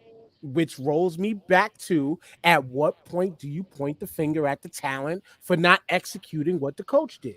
I'm just playing the advocate of my friendly red horned imaginary devil. You know what I'm saying? I'm playing the advocate, No, the it's opposite it's a end of this combination of conversation. all those things. It's a you have to have the pieces that you like. No, you can't. It's the days of winning it with just one person dragging a team along are over. Are over. You have to Man, get no role players man. who know Chicago their Bulls. role. Chicago Bulls. You have to get their a known role players who know their roles, who are comfortable High five, with Paul. their place on the team, and they know what their job is night in and night out. That's Yep. it. Yeah. Plus a coach who can coach them with the X's and O's and tweak them when they need to be tweaked, during the season and in the playoffs. That's how you get a successful squad, man. No, true It's So, indeed. so I have a question. I have a question for y'all, and this for everybody. Um, so I see they're doing a lot of football. I'm not saying that it works in football, but they're doing a lot. They were doing a lot in football. Do they need to start incorporating again coaches, a coach slash GM? Okay, so no kind of example Bill Belichick, where he Yes, shopped for the food. He shopped for the food and then cooked it after. Um, in certain cases, it yeah, why not? But then it to me, from my opinion, and then TJ, you can give your no after. It makes the coach becoming the fall guy a little bit easier because you pick because these are your guys. you shop for the groceries, but it's your fault you picked the spoiled bananas at the bottom of the bunch. Hmm. But I to what Jamal mentioned, where the GMs don't get touched. My personal opinion, maybe it because again, I said it. Doc Rivers shouldn't be in the naming of fired. To be honest with you, yes, he has a problem getting out of the second round, but you should start pointing fingers at the GMs. You pay them a lot of money to put this shit together. If you can't touch the players because the facts. players have absorbent contracts that you just can't cut because in the NBA, guaranteed contracts are everything. Maybe you need to start looking at GMs getting fired before some of these coaches. But Okay, TJ, but Dan. So my next question is right, and I'm not let there. TJ answer your first question. Okay, sorry. Go ahead, TJ. Go ahead, TJ. So in the NFL, a GM coach is not going to work because the coach has too much shit on his plate already. He doesn't have the time to scout. He doesn't have the time to watch all the tape of his own team, plus college teams, plus free agents, plus to talk to agents to negotiate contracts, plus coordinate a game plan for for his team, either on offense or defense the following week. Unless he's the GM and he's uh, parceling out his work to all these other people, then you're really not the GM. You're just like a head coach of the management squad. You know what I'm saying? And then they're gonna come back and you're gonna take their word or their opinion as truth because you trust them. Bring it to basketball though, because football totally different. Big ass staffs that handle everything you kind of talked about in pieces. But basketball wise, Right. Basketball wise, basketball wise, it's kind of tough too because if you're game planning every night for a different team, and then you're running practice and you watching tape, what time do you have to be like, yo, who's available? You got to take this call with this agent because this guy is not happy. Uh, you know, player personnel because this dude is fucking up over here. You got to handle that, and you gotta get ready for tonight's game on top of it. It's a lot to have on your plate, man. You're Yeah, cheating your players by doing all that and not focusing on what you need to focus on, which is coaching the team. Now you got injuries. Now you got disgruntled superstars, and you got to handle that because like the GM's got to put out fires. So now if you got to put out fires and coach a team and get ready for the draft and get ready for you might be getting in the playoffs or trying to make the play in or whatever tournament you're trying to get into. That shit don't work, man. You're cheating your players. They didn't come here for that. you know what? It's slightly difficult to answer in a way, but again, and to try to like still, it's hard to try to take the blame off the coach, even though there are many ways to do so. Because in both situations, as TJ so greatly explained, the football end and basketball end, both sides, there are staff members who handle all of these pieces of stuff. Let's remember, Eric Spoelstra started off as a tape coordinator. He was the guy who got the game tape together. The head coach, let's look at it. The head Wasn't that coach Pat Riley too?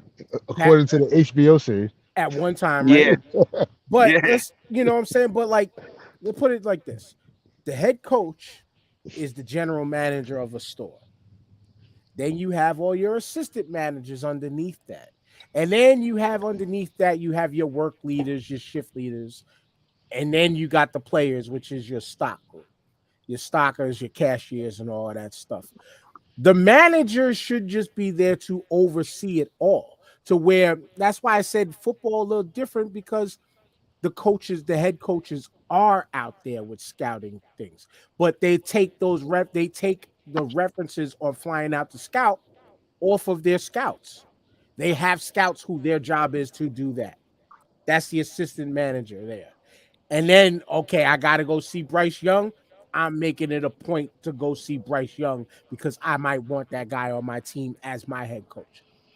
The GM, aka the head coach, technically, I'm saying the general manager of the store, aka the head coach, is the person who says to the corporation, "Hey, I want to hire this person.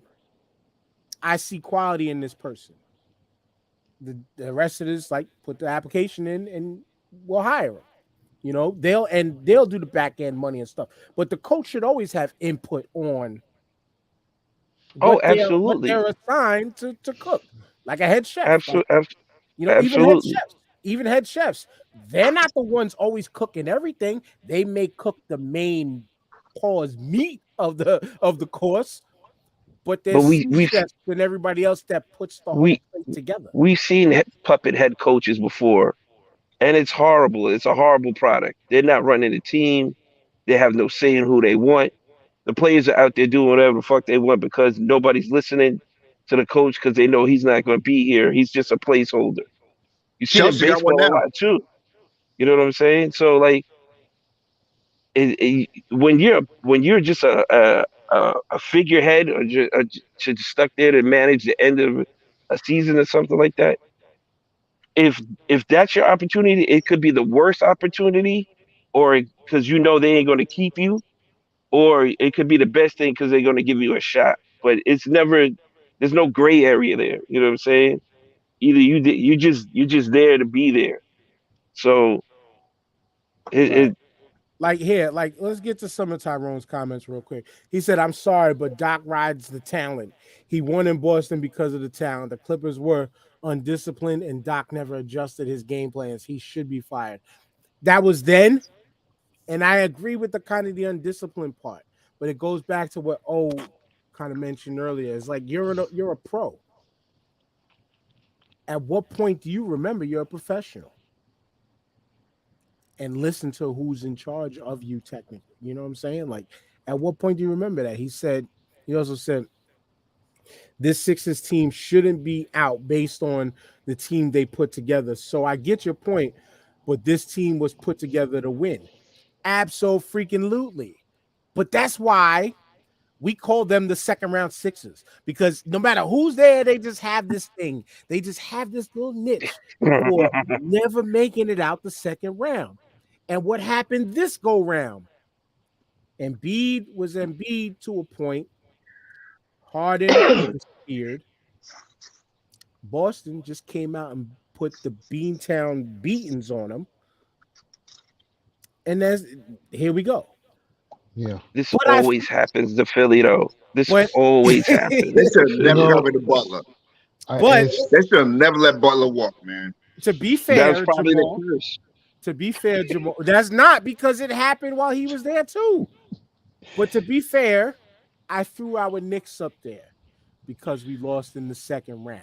So all of our friends of the Sixers and our fans of Sixers, I'm sure they were talking crazy shit about us Knicks, but y'all did something that you do annually. yes. For us, the second Bro, round was an achievement. that win For them, the second round was an underachievement, and that separates the two things. And the second round Sixers, yes, they. Go ahead, TJ. I'll come back. that window is closed, bro. That window is so closed. They wasted this man's career for the last 6 years. Yeah, man. They've fumbled the back. They lost to an Atlanta team. They lost to a Boston team. It don't matter what seed they were in. It don't matter who they played in the first round. If the results were always the same, injury plagued, non-injury plagued. Two It's coaches. just you guys are happy. Two coaches. You how many first round draft picks have they wasted? Top five picks at that. That's How right, many? Because of the process. because of the It's process. ridiculous. The Knicks, the Knicks, we didn't tank. We just sucked and had poor management. We've been the whole world knows that. We got a competent front office now. Look at where we're Competent. We at. got one of the best We've front made offices. some solid. Hmm. We're, Yes, sir. we're top heavy in terms of making moves that we want to make. We have all our draft picks. We have solid tradable assets, and Randall, we can move money any which way we want. It Hmm. doesn't matter. And See, y'all motherfuckers is tight. I And that's guess all it is. I like know. Tyrone said, nah, the Knicks overachieved. Ain't no way they were supposed to be there. The Knicks are on the up, the Sixers are on the down, Jamal. Like I said it, and we said it last week to Yeah, lead this conversation. Like, if the Knicks lose going into the game, which whatever, yo, we're still up we're up. because we wasn't supposed to be there. We weren't even supposed to make the play-in tournament. You know what I mean? So No, for 38 the, wins. That the was it. fact that we finished fifth and in the standings and came out the first round against a Cleveland team, so yeah, man. They can't win this one. I'll take it. Bro, Philly lost this they argument. clowned us in the beginning of the season for signing Brunson. They That's right. clowned us for that They move. They did. certainly did. So we We overpaid. overpaid. We I was overpaid. You guys still don't know what you're doing. You guys are so stupid. And he Yada, was yada, worth yada, blah, blah, every blah. penny. He was worth He's every a penny. bargain now. It's a He's a bargain. Yeah. bargain now. I guess this loss is Brett Mark Brown's Cuban fault. must be rolling over every night, not able to sleep because he sees Rick Brunson on the TV for an extra 4 weeks. Really? He's got to be tight. And then Hmm. everybody's talking Yes, about sir. how could Cuban let him go? How come they didn't sign him? You got to hear that shit for probably the rest of his life Remember at they this clowned us point when because it was such a bad decision. they were He clowning got us he got his back though. He when we got his giving back. away a Porzingis. When we traded Porzingis, they were clowning us like the Knicks always Yeah. giving away their assets. Say, man, Yeah. that was the trade that led to us coming up. Yeah. But Cuban got Yep. his back. Cuban got his back because he tanked the last game. NBA was supposed to but they were supposed to investigate, but nothing came out of the shit. I know, which Yeah, is trash. Which is yeah, Oh, fucking trash. he tanked the They last should game, lose a oh, pick. so we don't get the lottery pick. Yeah, they should lose a pick. oh. It don't matter. They are so stuck with cap money. They can't do shit. They can't trade anybody. They can't. They can barely keep the people they got. They are not making the playoffs for another 3 years. Doncic is probably going to be out of there. He's They he's just need to he's like heated about it right burn it now. and start from the ground. Yeah, Yeah, he don't. Kyrie's not resigning, They so need to Kyrie's burn it not resigning. and get a ton of picks. Doncic wants out, They're probably. done. Yeah, it, you know. They're done. yep. But yo, now here's one thing, because again, we kind of broke it all down even within our coaching talk, that conversation of the differences. But here's one difference that shouldn't even be a fucking factor in this conversation, period. It's this man. Ben motherfucking Simmons. You got Mm, some damn nerve. Now, I mm, don't know what other caption was added to the mm. story, his IG story, but a big deal was made about this post of Ben Simmons at home watching the Sixers go home, like he was roasting somebody. This man hasn't played basketball, I think, since he was a Sixer. No, he played a few games for Brooklyn. My bad, Prove it. Then he had a bad. but not Then but he had not a enough. bad back. But not A enough. bad back. Yeah. You Man, got some damn nerve when your team that you didn't even play in the playoff, I believe, got exited by them same Sixers. well, He's he a Bro, don't can you bullshit. care talk about the because debacle that is Brooklyn? he fleeced the Sixers, so he don't care. Basically, too. he he finessed them and the Nets out of money, and he's probably not going to play again in the league.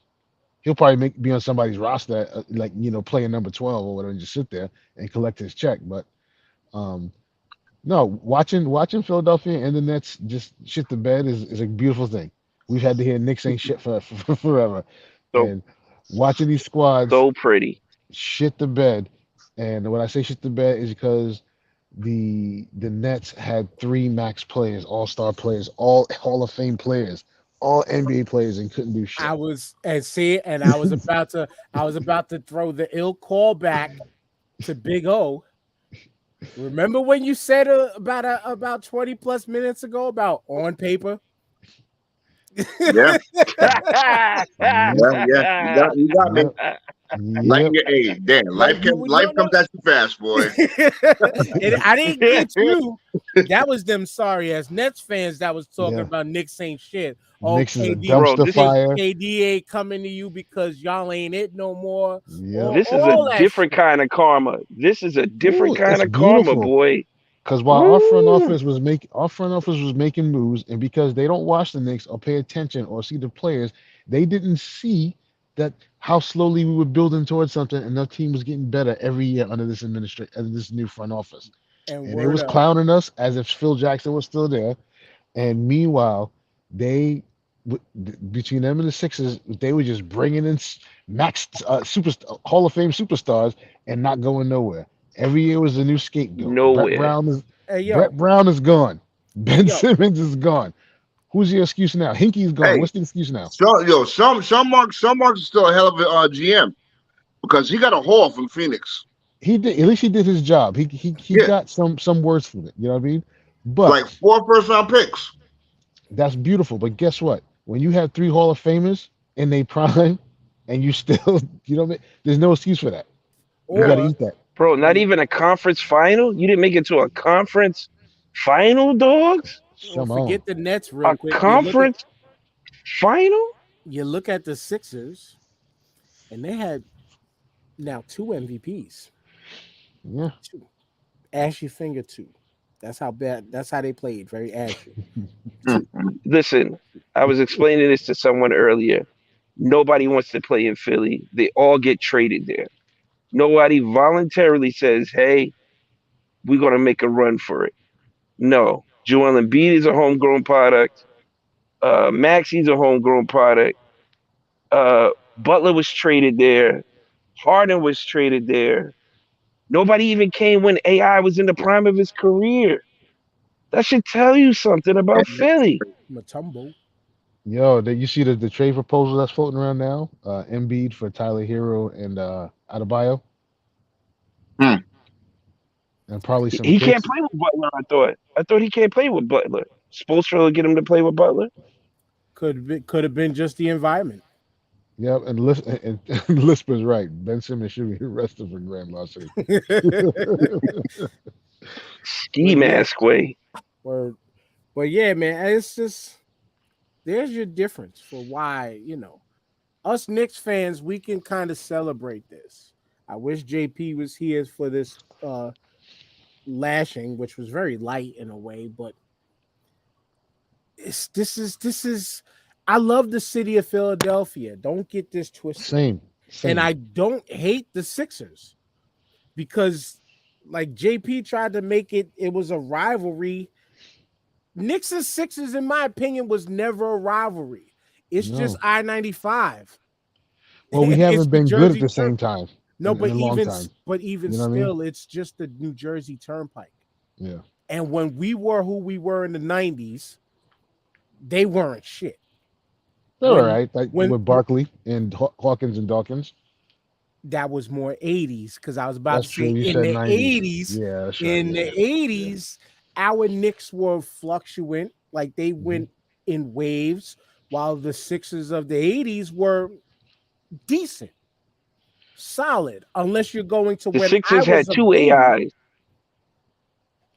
Hmm. Larry Hughes. The Sixers had two AIs, Iguodala. Allen Iverson and Andre Iguodala, Yeah, and Iguodala. they both did their thing. They both did their thing in Philly, they did, man. I but mean, they just couldn't. You know who was big back then? The New Jersey Nets. The New Yes, Jersey Nets was killing everybody, but they they were couldn't get bad to the too. big dance because they was going against the juggernaut of Kobe and Shaq. early But every 2000s. year, Jason Kidd, Richard Jefferson, Kenyon Martin, Larry Kendall Cameron. Gill, all them dudes. That Yeah, was a squad, bro. That was a yeah. squad, and they was out there thumping people on a nightly basis. I was Vince rooting for Carter, those Nets. you know what I'm saying? I was rooting for those Nets because they had my all-time favorite point guard in Jason Kidd. And Mhm. I was definitely rooting for them heavy. But like Lisper said, the Knicks being good is great for the NBA. The Knicks rivalry was those Oh boy, Pacers. Absolutely. that's a trigger point for a lot of folks. Whenever you say the Knicks being good is good for the NBA, people lose their shit, bro. But it's They the don't believe it. but They it's don't believe actual it. factuals though. They believe it. That's why they lose their shit. But it's the truth. It is the truth. It's the truth. It is the It's the truth. truth. Just look at all the nut jobs that was wilding out at the Garden when we Of were in the course, of playoffs. course. Like Come that on, type of energy is unmatched. you can't tell Yeah. me the league's most Unmatched. valuable team and largest market. It's not better for the league when that team is good. Right. I mean, yeah, Miami. I'm giving it up to Miami right now because I like Jimmy Butler. I like what they're doing down there. But fan wise, they got some of the most fan weather. They only show up to the stadium when they're doing good. They show up to the damn game when it's the third quarter and they just happen Yeah. to be winning. Then they fill seats. Like, come on now. Like, nah, like Knicks fans is through in that shit through and through no matter what, unless we're in like the real toilet bowl years. Like the last time I've been to a Knicks game was when David Lee was there. And was like, yo, Damn. I didn't know. I was like, yo, who is everybody cheering for? And it was like, oh, that's David Lee. He's the only cat who got heart on his team. And at the time, I wasn't familiar, but it was the truth. Yeah. You know what I'm saying? Like, but even David Lee. still, the stadium wasn't packed, but the energy was still like, yeah. When the Knicks It's the are Garden, man. and when the It's the Knicks are Garden. on, it's just whatever. And then too, people try to say because they want to base it just off of NBA. Oh, basketball ain't New York's. No, basketball is always New York City's game. it's forever New York City's game. It has to be a tourist or a gentrifier who said that shit. No, Bro, I'm let me tell telling you you who something. it was after the show. Let me Wow. tell you something. If the Knicks win a championship in the next 5 to 10 years, Manhattan will be on fire for a fucking week because nobody, and I mean nobody, is going to be able to move or function. That parade, you are not going to. If you work in Midtown or Lower Manhattan, you will not be going to work that day. Yeah. Just call I'm out. man, Just bang out. I'm volunteering as a supervisor for that parade. If I don't get to make it, I will be there in my blue and orange, and we will be there mob Absolutely, deep.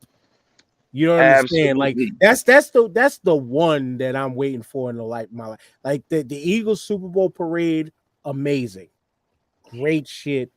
No incidents, no nothing.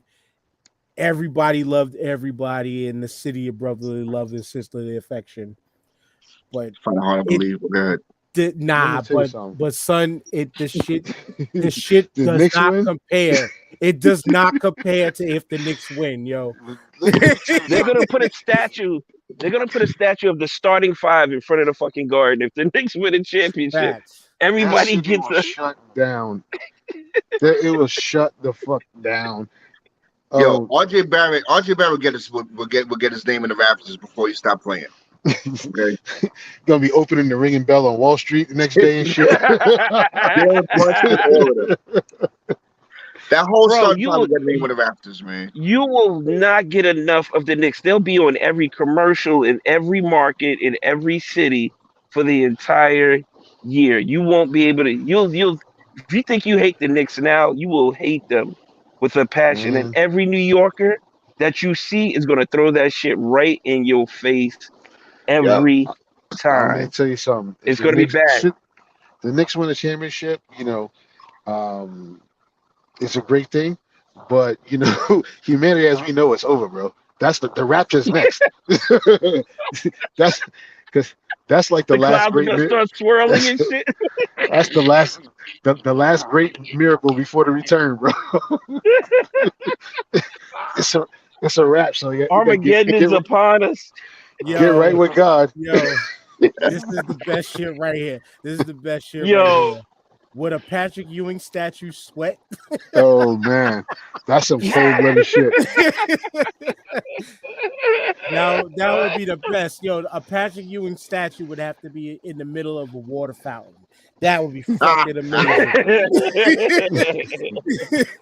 That would be fucking oh amazing. my god. Gotta do with the big ass Jamal, armband. can you Biggest see step, the man. Knicks getting the key to the city with the four Man, horsemen riding in behind them from like bro, the that's it. sky or some Hug your loved ones, go to the parade, but but but Don't plan on coming back home. get That's right with everybody before you go. it's literally that moment is literally I could die tomorrow moment. Like I seen it, Oh, I'm good. I can expire. yeah. But yeah, man. But yo, before we out of here, TJ, as promised, if I can make your party, I can make it. But I can't make the party because like again, the promotion. Okay.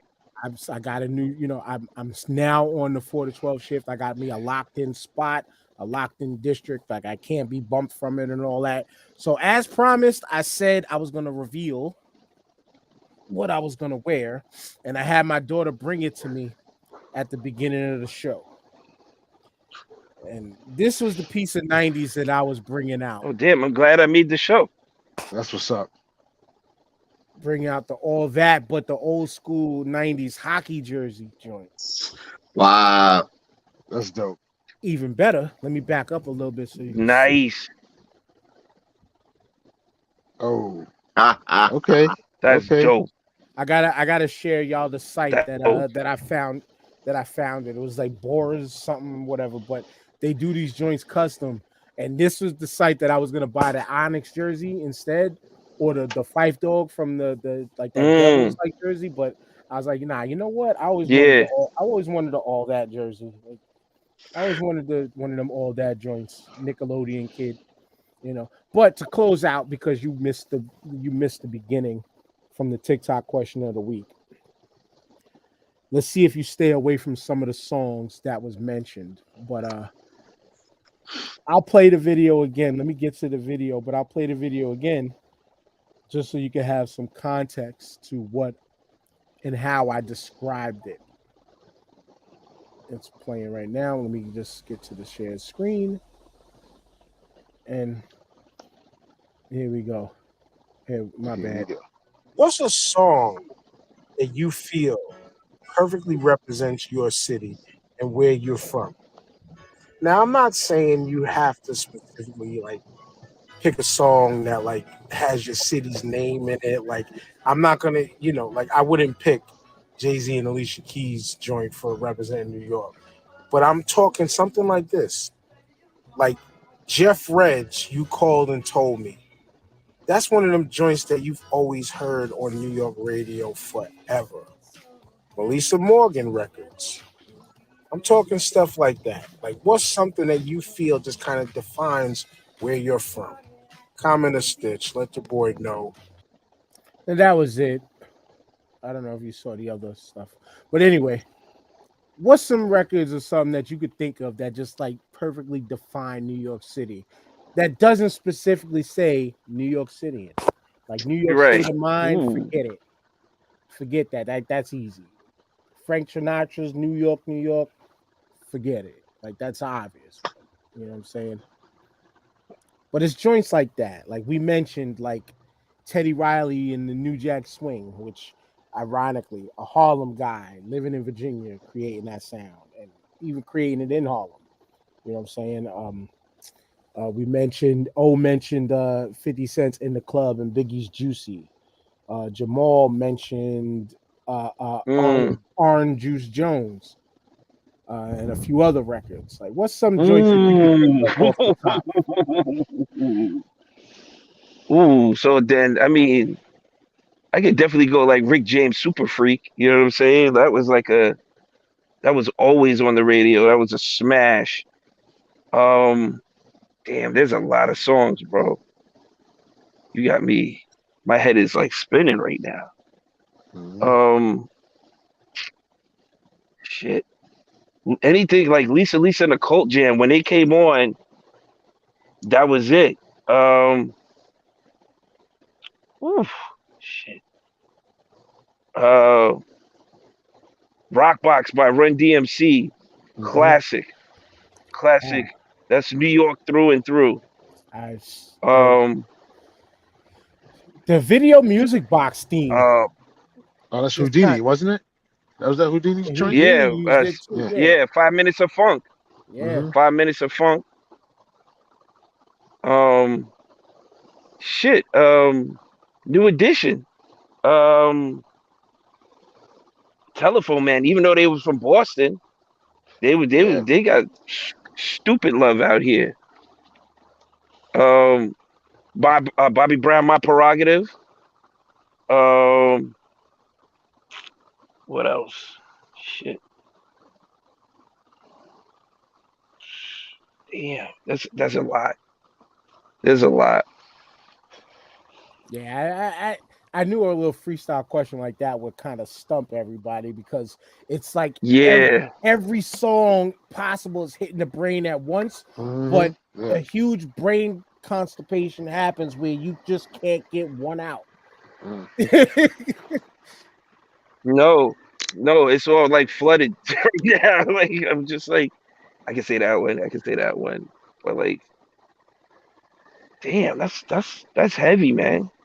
I mean, as I'm Um, thinking about one of my favorite joints, as I'm recalling right now, the Dismaster Small Time Hustler always brings me back to a specific point. I've told this yeah. story on here many a times before, but Dismaster Small Time Hustler always gets me as like a this sounds like it's New York. Yeah, I mean, you can go back to the '90s. I mean, you can just throw on shook ones. That's the essence of New York right there. You know what I'm saying? You that comes There's on, a bunch of them. you know what it is. You know what it is when Chub that Rock, comes on. Treat Me Right, Treat Hmm. me right. Heavy D. Now that we found love, I mean, Heavy D. Yeah, Heavy D. Shit, Bush babies. Word. Can you do Bush it? Babies. Can you do it? Mhm. Special ed. I Got It Made was I heavy. got it That Oh made. that was yeah, a that was a that yeah. was a really that was a real heavy record. Milk and Gibbs Audio 2 top billing. You That know Yeah. what I'm was one of my saying? That's choices. Yep. easily Yeah. a, Now, Jake and a New P York Rock, heavy song. Pete Like and CL, not even thinking the to me the perfect song for the hip hop culture, but damn it, oh, the Creator. they'll get wrecked with the creator. That's one of them That joints. song with it's all about the horns Oh, on that song. Annie Mhm. Up, of course. Tyrone adds in Annie Up makes me think of New York. That's a no brainer. That song Shit, the is Shut 'Em Down remix. mm, slam, Oh yeah. Slam was slam, huge. Huge. 4-3-2-1, 5 4 Protect 3 your 2 neck. 1. Of course. Of course. That makes you think of like the dirt grit. Ain't no half stepping and just rhyming with the biz. Those two songs right there. Yeah. Ain't no half Those are stepping and my just two. rhyming with the biz. Freaking how many Oh MCs yeah? must get pissed? Freaking anything Black Moon is just too New Hmm. York. Yeah. Oh And man. and then It's too, a joint I was listening to, well, the album I was listening to today, for a little bit. Danger from Blase Blase. When the ooh. East is in the house. Oh my. When the East is in the Yeah. house. Then you got what about CNN? Yeah. Doing Tony, T invade the O N ride, Y. multiply, kill a car, me and you. Oh well, I would say I did J. say Rue the no. Damager, Come Clean, or the Prophet. Yep, I would have said Nas's New I York mean, damn State near of the whole Mind, Black but Star album. yeah, it makes you think Washington Square You could Park, dirt weed with seeds and sticks. Oh man, even the Florida boys are dead prez with their single. Yeah, yeah. You know, it's Oh, you can't forget Camp Low. oh yeah, Lucchini is a staple for when the summertime really hits and you just Yep. driving whatever car you driving with the windows down, blasting Lucchini for sure. Well, yeah, don't brain fart any further. That's enough for tonight. This was great conversation as always. A very good conversation today. I can definitely say that the story of the day. Stop blaming these coaches for everything just because you can't fire a player. You can't cut a player. That's it. But that's it. Big O, you know, if you're there. Big O went to take a shit, so we'll come back to him, Jamal. Yo, peace to everybody in the comments, to the listener. Shout out to everybody watching online. Brothers, Big O and Witness P. TJ, you Emphasis had on the P.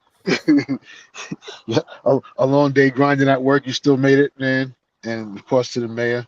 Thank you, man. Um, Yep. you know, peace to Ishtar, peace to Disabled Planets, peace to Ill Magic.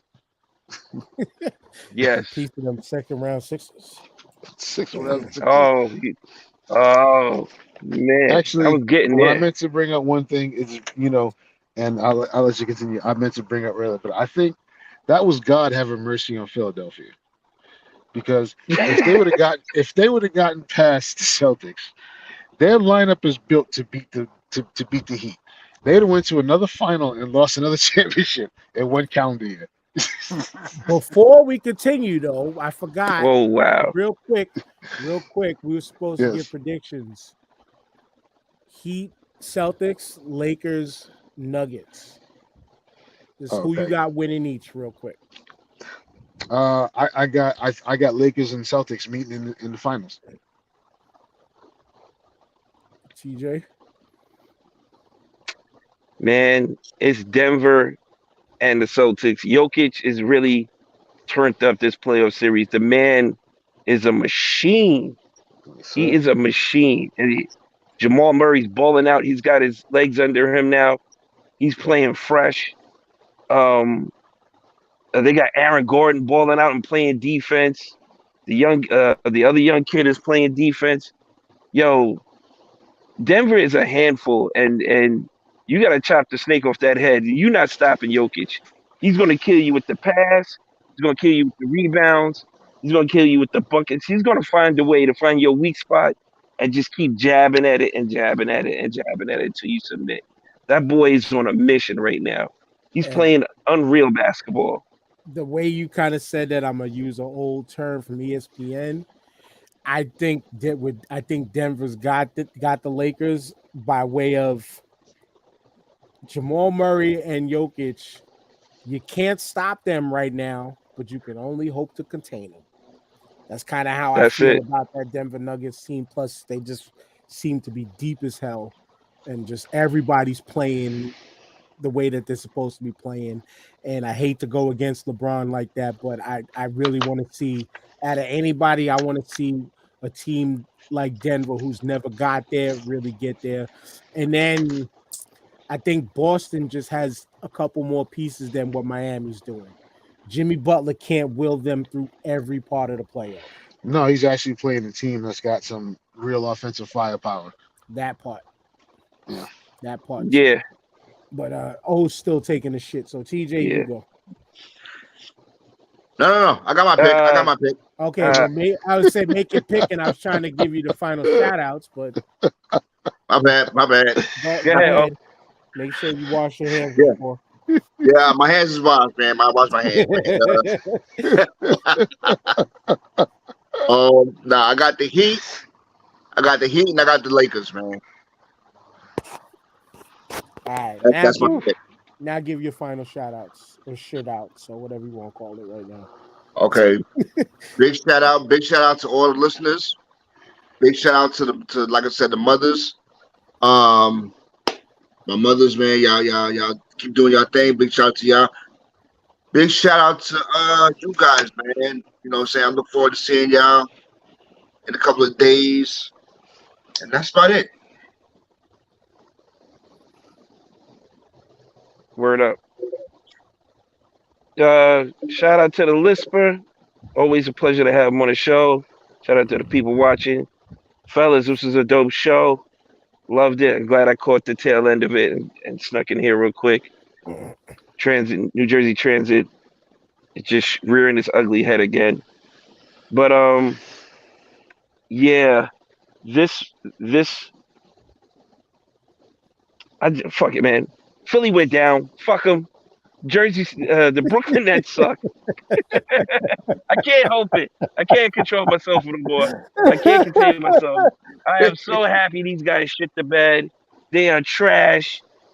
And I wish them nothing but another fucking 7 years of bad luck. Always a bride. Always a bridesmaid, never a bride. Fuck them.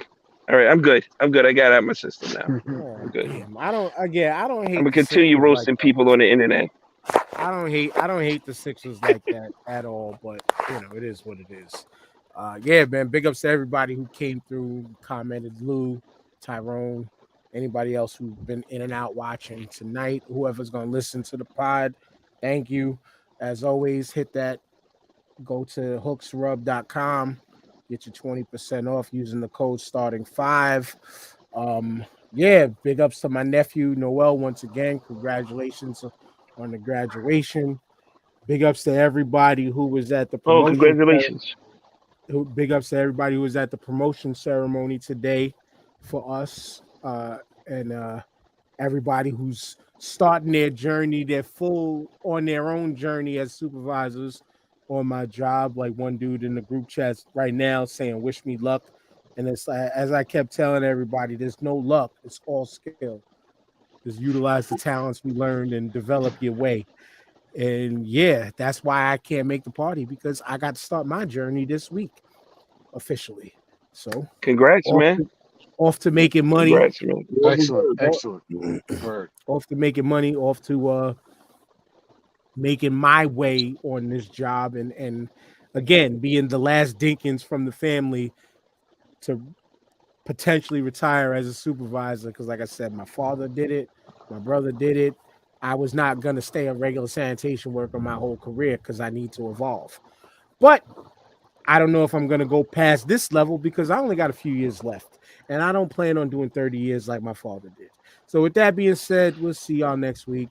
Peace. We should be back on Sunday. Later, y'all.